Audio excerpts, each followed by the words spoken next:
Merci d'avoir fait le choix de cette vidéo. Sois le bienvenu, c'est un plaisir de te retrouver ici.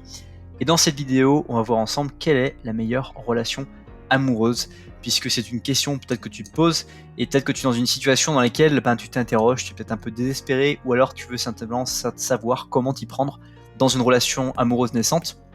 Dans tout ça, on va le voir dans cette vidéo. Mais juste avant cela, si tu n'es pas encore abonné, je te propose de t'abonner à la chaîne YouTube en activant les notifications pour ne pas rater les prochaines vidéos et redécouvrir les vidéos les plus populaires. Aussi, je t'invite à apprécier cette vidéo de façon à m'encourager à reproduire le contenu de cette vidéo.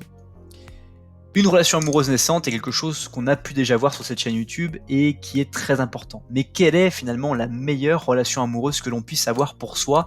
Quelle est la meilleure relation amoureuse? C'est toujours une question qui est difficile. Et dans cette vidéo, je vais partager plusieurs points, plusieurs réflexions que j'ai pu me faire quand je me suis posé cette question-là. Et pour moi, la meilleure relation amoureuse que tu puisses vivre, c'est celle que tu souhaites.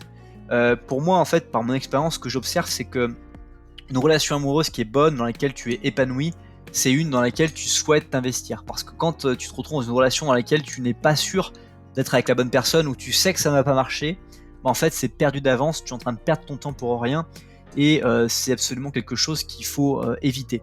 Donc la meilleure relation amoureuse, c'est une relation dans laquelle tu vas être épanoui, dans laquelle tu as vraiment envie de t'intéresser à l'autre personne, l'autre personne s'intéresse vraiment à toi, tu vis des moments qui sont sans difficulté, c'est-à-dire il n'y a pas de prise de tête, vous n'êtes pas en train de vous prendre la tête constamment, vous interagissez, vous êtes suffisamment mature, vous apprenez et vous pouvez continuer à pratiquer votre développement personnel, que vous viviez ensemble ou que vous viviez indépendamment et que vous voyez régulièrement. Une relation qui est très bonne, une meilleure relation pour moi amoureuse, c'est vraiment quand les deux personnes arrivent encore à pouvoir se développer personnellement selon leur volonté. À titre personnel, l'une des choses que j'ignorais quand je suis rentré dans une relation amoureuse dans laquelle je suis depuis 6-7 ans, c'est que je ne savais pas qu'il était important, intéressant et vraiment super intéressant d'être avec une personne qui continue à apprendre des choses, qui apprend des choses, qui se stimule, qui se fixe des objectifs. Et de manière imagée, générale, ce que j'apprécie et pour moi qui fait que c'est une meilleure relation amoureuse, c'est que on est 3 personnes en fait dans ce couple-là.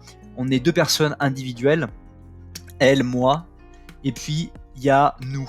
Et cet équilibre-là est vraiment important. Et souvent, ce que j'observe, c'est que il y a beaucoup de couples qui n'arrivent pas à avoir une très bonne relation parce que il n'y a que 2 personnes dans le couple. Il y a soit elle ou soit moi qui prime, et puis il y a le nous.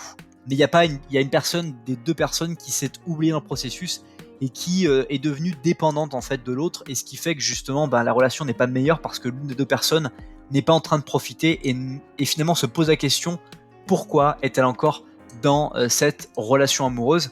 Et donc pour moi, c'est quelque chose de vraiment important de mesurer, d'analyser.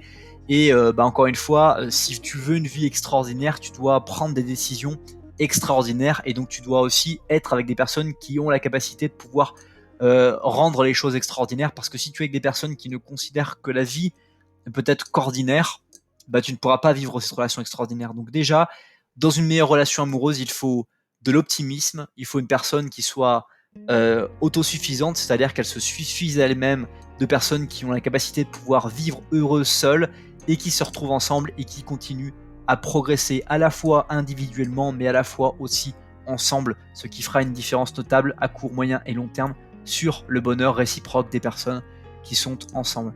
Ce n'est pas encore la fin de cette vidéo. Juste avant qu'on se quitte, je t'invite à partager cette vidéo à une personne à qui ça peut vraiment être utile.